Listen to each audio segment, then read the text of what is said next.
salir fuera, tío, estoy subo yo. Voy a salir fuera, perdón.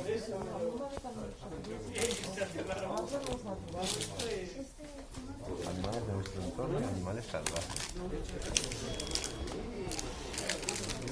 Hay que ser todo, ¿no? Hola, buenas tardes. Estamos en la nuevísima librería Somnia de Célebre Editorial, aquí en Badalona. Y hemos venido a ver a algunos de nuestros escritores. Hola, cariño. Pase. No hay problema. Pásate aquí. Y hemos venido a ver a algunos de nuestros escritores que venían a ver que iban a acudir a nuestro Resurrection Market Day.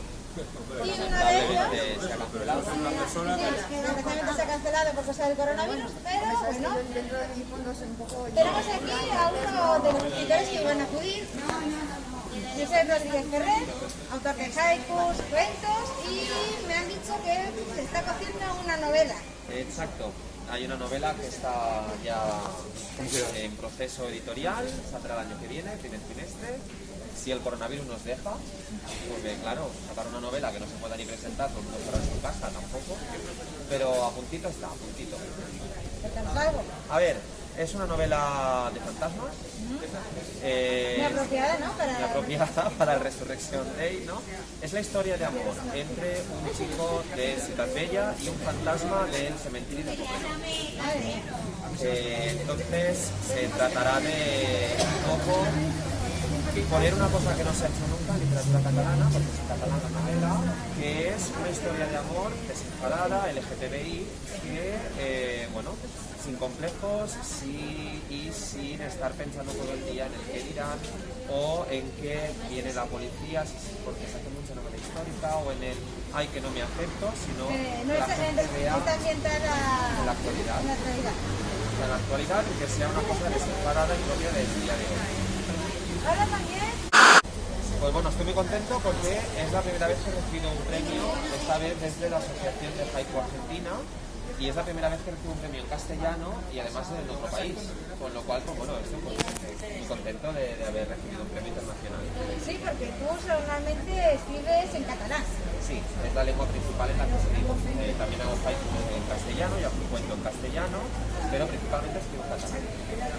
¿Por qué no nos hablas de este libro que vas a traer al Resurrection? Iba a traer el libro de Quatre contes de literatura, que forma parte de una colección que se llama Quatre contes y está orientada a un público educativo. Está hecho para las escuelas. Yo iba a traer el Quatre contes de literatura, donde se habla un poco de la literatura desde un punto de vista lúdico, cómo hacerlo con conocimiento. Y iba a traer otros libros de la colección, sobre todo el principal era Cuatro cuentos de biología, que es un apocalipsis zombie que pasa en el instituto y cómo los alumnos lo resuelven estudiando biología y con los conceptos que se aprenden en la ESO, cómo tratar un apocalipsis. Es muy bueno. Y explica a la gente que no conozca el tema de los haikus, ¿en qué consiste un haiku? Un haiku es un poema breve de 3 versos, de 5, 7 y 5 sílabas, en el cual el poeta debe de desaparecer. Tú para hacer un buen haiku has de desaparecer y has de dedicarte completamente al poeta sin que se note que tú eres el poeta. Es decir, que el yo poético quede completamente anulado y fijarte tú simplemente de decir: he descubierto, ha pasado esta cosa, ha de ser una cosa cotidiana del día a día. ¿Es imprescindible que sea eso, cotidiano? Ha de ser, sí, ha de ser cotidiano, ha de ser de la naturaleza, del día a día, pero sin el sentimiento. Es decir, un hecho que pasa, como puede ser el contemplar como una hoja cae de un árbol, como acaba de pasar, y ese momento de iluminación tuya que has tenido de decir: ostras, este momento me ha impactado por algo, me lo explico, toma de poema. Ponnos un ejemplo, por ejemplo. Por ejemplo, hablando de caída, tengo un haiku que es: la hoja de té flota por la taza hasta que se hunde. La hoja de té flota por la taza hasta que se hunde. Siempre un haiku sale de 2 veces, porque es muy corto y así en la primera te quedas con el mensaje y en el segundo saboreas la imagen. Sí, tienes que empaparte, vale. Exacto. ¿Qué más? ¿Qué Pues, sabes de los haikus? ¿O de otra cosa? Pues, a ver, yo sé que los haikus son tu, por decirlo de tu obra maestra, has recibido varios premios por ejemplo, en la librería, la que está en... La librería Haiku de Barcelona, que es la librería especializada en literatura japonesa. Sí, yo sé que allí te tienen muchísimo cariño. Sí, allí he hecho varias presentaciones, tengo mis libros a la venta y allí, bueno, he votado varios certámenes en los cuales he ganado muchísimos premios. Y bueno, ahora, además, el último que recibí allí fue a raíz del confinamiento, que nos hicieron hacer haikus desde la ventana. Y dijeron, bueno, ya que estamos en esta situación, cuando los confinados se quedaron en casa, hacednos un haiku desde lo que veis, desde la ventana. Y no voy a hablar de los haikus, sino que lo que hice fue presentar a mis alumnos y por primera vez también en ese certamen seleccionaron un haiku de un alumno mío. Anda. Que hablaba de cómo jugaba con su perrito en el balcón y de que era su mundo, ¿no? El balcón y su perrito era el mundo que tenía, porque claro, el pobre niño, encerrado en casa 3 meses, conmovió mucho ese haiku que hizo hablando de cómo jugaba con su perrito en el balcón y recibió también el premio y bueno, salimos juntos, no recibí el premio también, saldremos juntos en la antología que está a punto de salir y me hace mucha ilusión y orgullo de decir que tengo un alumno que ha sido premiado de una cosa que yo le he enseñado, ¿no? Muy Que eso bien, como bien. profesor es lo mejor que te puede pasar. Sí, porque señores, este señor es profesor. Una... Lengua y literatura. Y desde aquí queremos mandar todo nuestro apoyo a los dos profesionales que le están pasando realmente mal. Están dando más horas que un reloj y se están preocupando de todos los niños. Lo sé porque yo tengo 2 hijos pequeños y las profesoras son un amor con ellos. ¿Por qué la gente debería leer haikus? Porque calman la mente y calman el espíritu. Cosa que les recomendas ahora mismo, ¿no? Ahora es un momento muy bueno de que la gente calme su espíritu y su mente y sobre todo te ayudan a contemplar la belleza en las cosas tal como son. Porque un haiku no busca la belleza en el sentido occidental, la belleza griega de que todo debe ser perfecto, sino que el haiku se imbuye de la filosofía oriental que te dice todo es bello, pero que hay que saber apreciar la belleza en las cosas tal como son. Entonces podríamos decir que podría haber haikus gores, de terror. Puede haber haikus perfectamente que hablen de cosas feas, de cosas crueles. Yo, por ejemplo, tengo un haiku que es muy cruel, que dice así. Pasen. Tengo un haiku cruel que dice así. La gaviota pica, toc, el ojo de la paloma. La gaviota pica, toc, en el ojo de la paloma. Y eso es una cosa que vi en directo. Sí. Estaban palamos paseando cerca del puerto y había una gaviota que estaba comiéndose el ojo de una paloma que había matado. Entonces, eso, ¿por qué no merece un daño? También lo merece. O sea, es un evento de naturaleza, en su momento, hombre, eso no es. Pero bueno, no deja de ser, es un animal alimentándose de otro.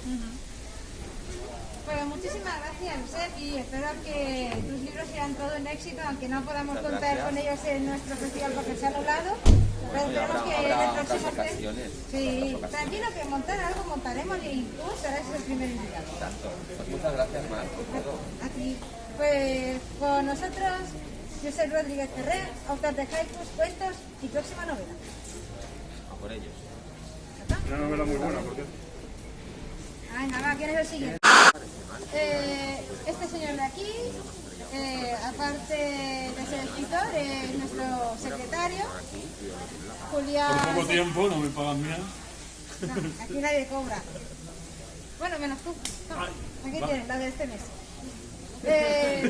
Julián Sánchez Caramazana, nuestro secretario, escritor y asesino en serie en sus novelas. Algunas de sus novelas quizás las conocéis, como La desaparición del vampiro, La endemoniada, Lo que una vez se llamó Flora. Y ahora tenemos también, para ampliar el catálogo, La mujer de 2 corazones. Tenemos, si no recuerdo mal, algo con un comanche. Enemigo del Comanche, que es la saga, y el título de la primera es En pie de guerra, y va a salir dentro de muy poquito la segunda, que es El culto a Lobo Jesús. Sí, y también algo me ha llegado de algo de Sandokan. Sí. Vaya, parece ser que ha hecho los deberes, ¿no? Es una buena presidenta. Sí. Sandokan es un proyecto que hace tiempo que tenía en mente, lo que todavía no estaba seguro de estos personajes que andan sueltos por ahí de todas las sagas y líneas, ¿no? Que unos compran los derechos, como ha ocurrido con Conan, con La mujer de 2 corazones, que ha habido que vaciar las 3 novelas de todos los nombres de los personajes. Sí. Y quería hacer el zorro o quería hacer Sandokan. El zorro también está comprado, porque además creo que es una empresa de los familiares, de la familia del autor del zorro, o del zorro o coyote, una cosa así, que es César Mallorquí, y el zorro también, que no es de César Mallorquí, claro está. Y al final Sandokan es el único que tiene, adelante, es el único que tiene los derechos libres, junto Sherlock Holmes. Sherlock Holmes está más explotado que hacer de encargo, y dije pues Sandokan, que nadie lo ha tocado. Y empecé a escribirla yo. Después de rebuscar documentación, pero va a ser una versión, bueno, respeta mucho lo clásico, pero va a ser una versión a mi estilo. Sí. O sea que habrá terror. Bueno, empecemos por el principio.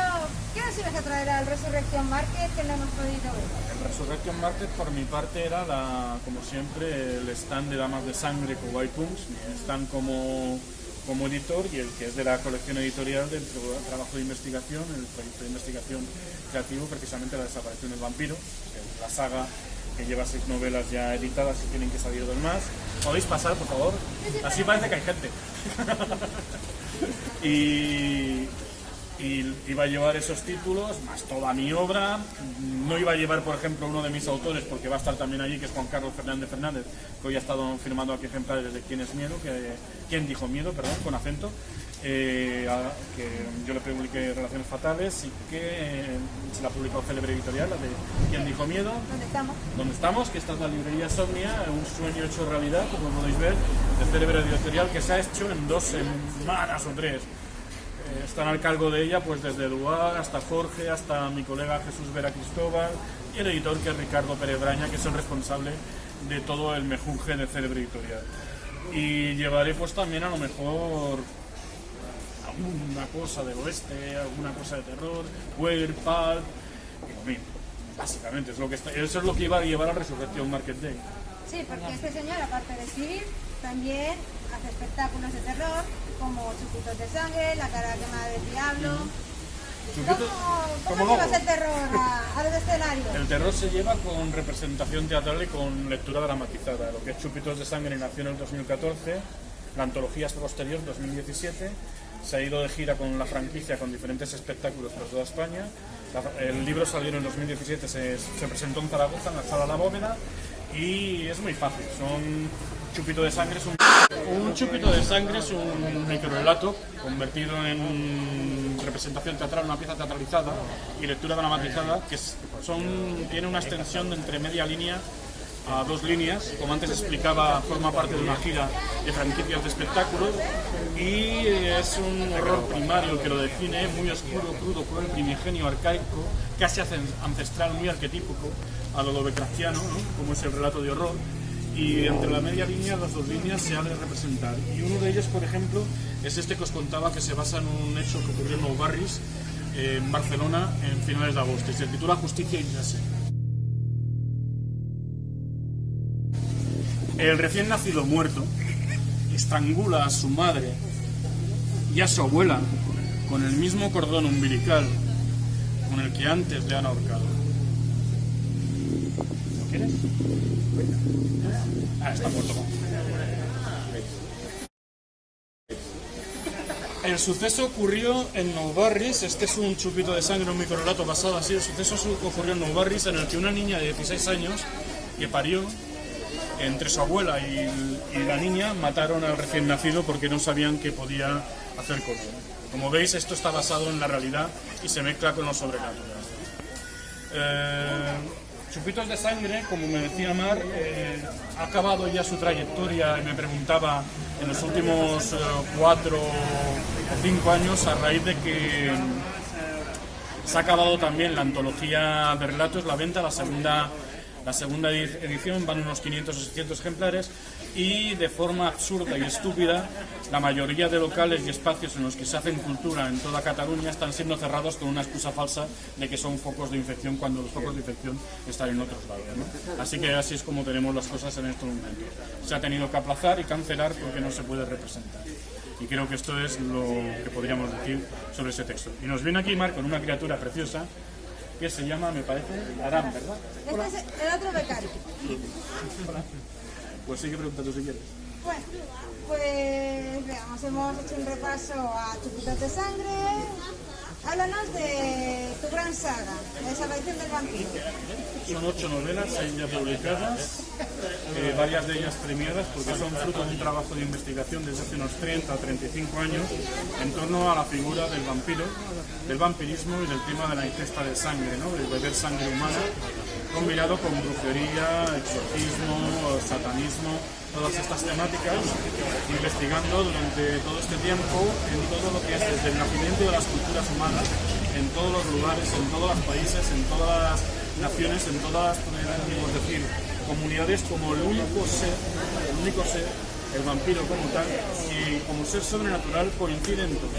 Y tan siquiera el hombre lobo, o el hombre zorro, o el zombie coinciden como seres sobrenaturales en todas las culturas. Y el vampiro es la única figura, y la vampira también, y el hecho de beber sangre y usar la sangre humana para algún tipo de ya sea alimentarse, ya sea como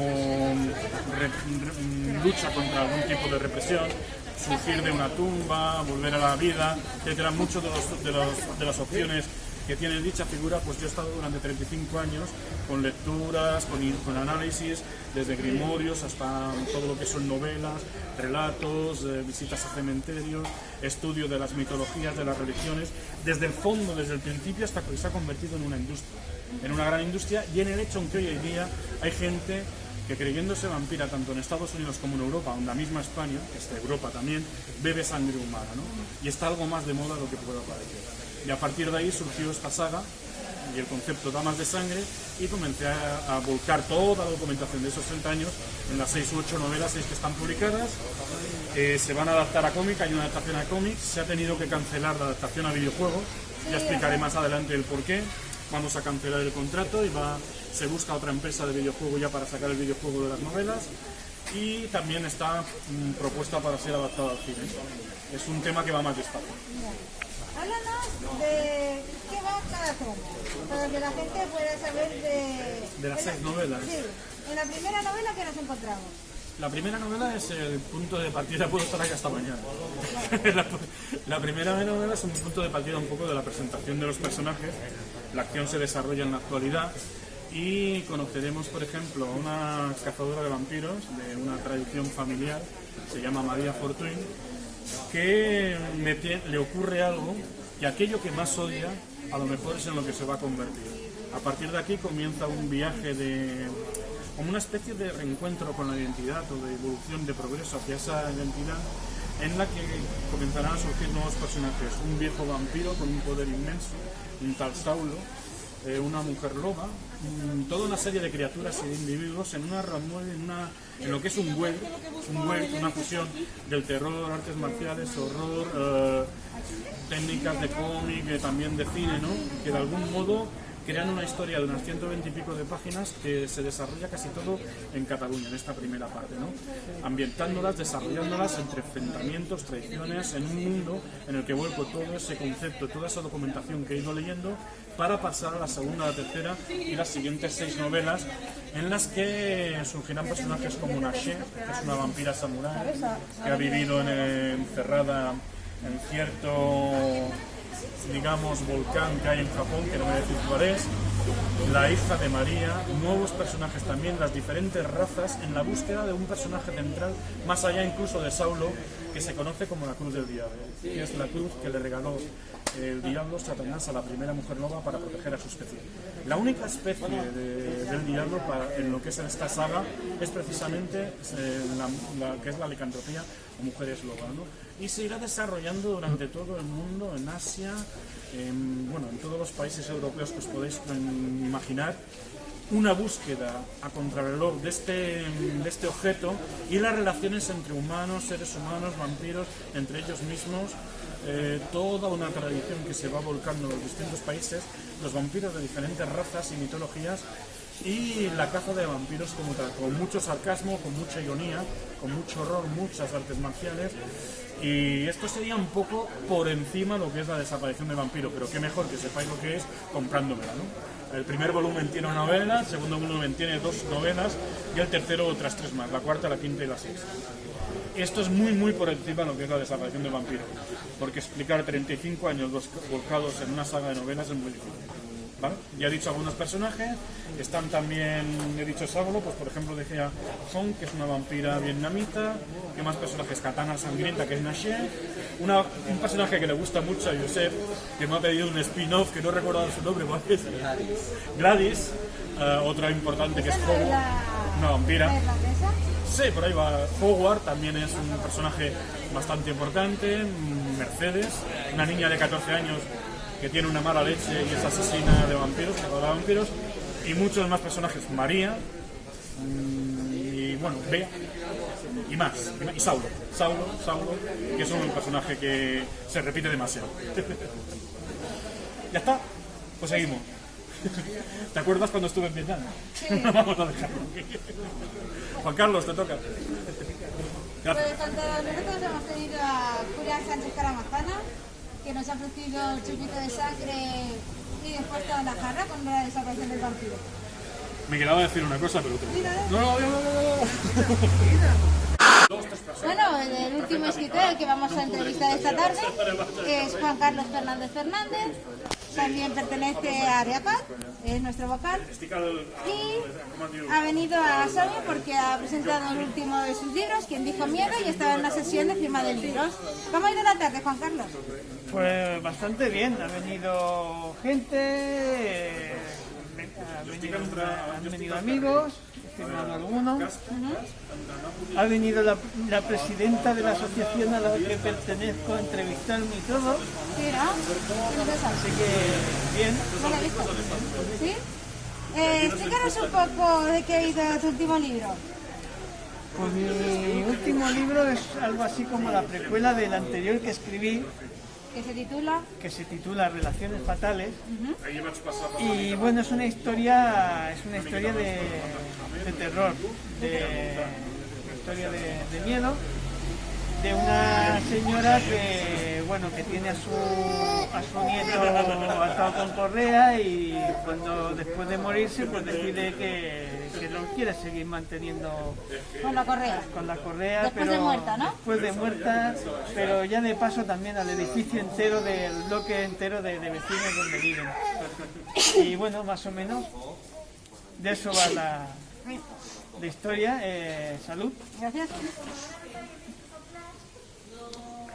Bueno, pues si esta es la precuela, ¿cuál es la siguiente? La siguiente, bueno, la Las siguiente. relaciones fatales. Relaciones al edificio, después de todo lo que ocurre en esta novela, al edificio llega una chica que bueno, va huyendo de un novio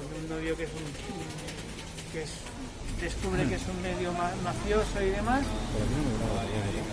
Y bueno, empiezan a ocurrir cosas en el edificio relacionadas con lo que habían pasado anteriormente. Luego hay una historia como medio policíaca, con todo lo relacionado con el novio y demás. Drogas, mentes blancas, ahí pasa un poco de todo. Un poco de todo. Hay cosas relacionadas con lo que pasaron en esta historia. En esta historia. Pero esta... Bueno, pero tú no te iniciaste en la literatura con Quien dijo miedo, ni Relaciones fatales, sino con una space opera. Sí, así es, con La chica de Venus, que se trata de una chica que se llama Minerva, que tiene un secreto que hay gente que codicia, y entonces ella se tiene que casar con uno que tiene mucha pasta y demás, y vive en la Tierra, vive en la colonia de Venus y demás. Y este tipo le pide a uno de sus empleados que la acompañe hasta la Tierra. A Ulises, ¿no? Ulises, que es el personaje así masculino Yo protagonista. cuando leí la novela, yo me moría con Ulises. O sea, yo decía, pobre Ulises, pero ¿dónde has metido a Ulises? Claro, es que era eso un poco... lo quería hacer el tío más normal del mundo, metiéndose en un lío padre. Así. Sí, que iba grande por todos lados. Sí, que va recibiendo por todos lados y le pasa de todo. Y bueno, hay una mercenaria que se llama Dolores Zorrilla que intenta capturar a Dolores, y entre tanto en la Tierra el que es el tío de Minerva contrata a un detective privado que se llama Luis Alonso para que averigüe quién está detrás de los intentos de secuestro. Y básicamente de eso va la historia. No te voy a contar más porque si no te cuento la novela entera. Ahora quiero que me hables de una novela que todo el mundo ha puesto por las nubes. Esa de Después del Fin. Después del fin, sí. Porque le tomo el pelo a la gente. La gente se cree que es buena, pero vamos a ver. Sí, no. Es muy buena. Después del Fin es una historia de un tipo que se ha pasado como unos 30 o 40 años en un búnker subterráneo. Bueno, tanto no, creo que eran unos 20 años. ¿Y lo ha escrito él, ese? Lo he escrito yo, pero ahora no me acuerdo cuántos años puse. Unos 20 o 30 años. En un búnker y demás. Y bueno, el tío ha salido, se encuentra con unos seres mutantes que lo persiguen y por casualidad llega a una ciudad subterránea donde todas las cosas han cambiado. La gente vive de otra manera, han cambiado las leyes y tal, ya para que no se vuelvan a cometer los errores del pasado y demás.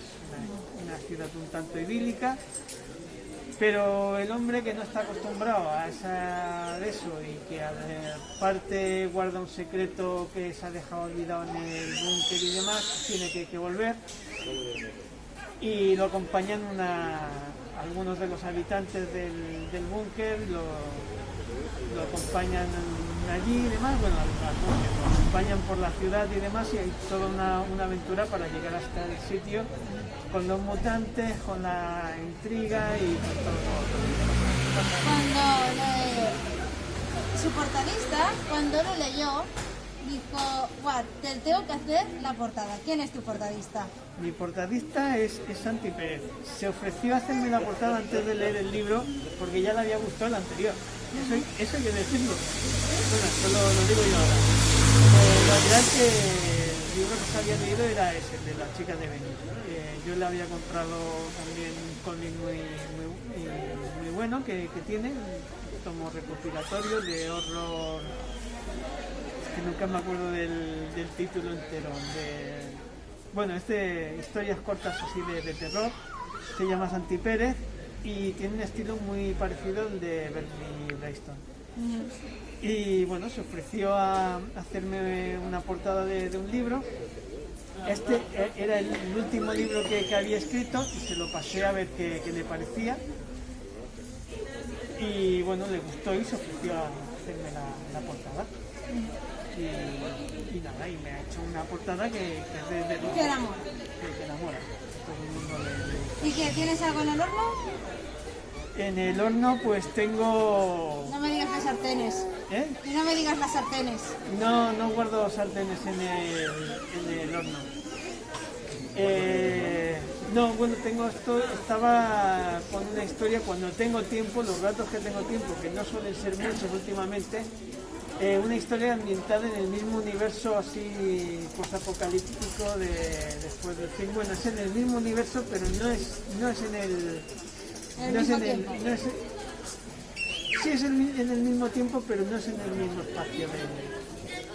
Es en otro sitio, con otros personajes, con otras situaciones. Y bueno,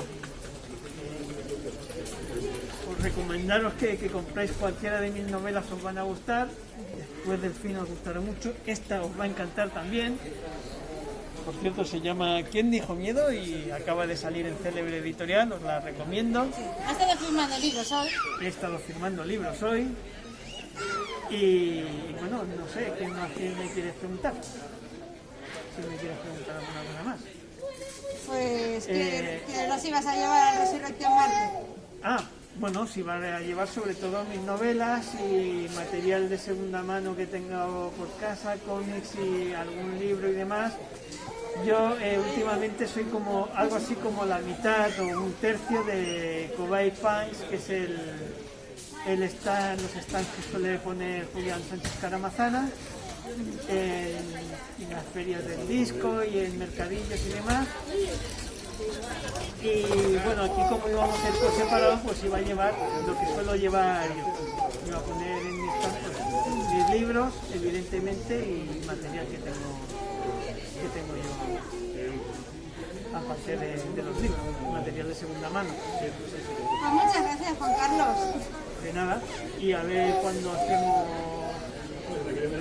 otro Resurrection o el próximo área, a ver si nos dejan ya las medidas estas de seguridad. Yo no tengo ningún relato corto para contaros, o sea que, y estáis deseando de terminar, sobre todo el pequeñajo. Así que bueno. Pues muchas gracias. A ti.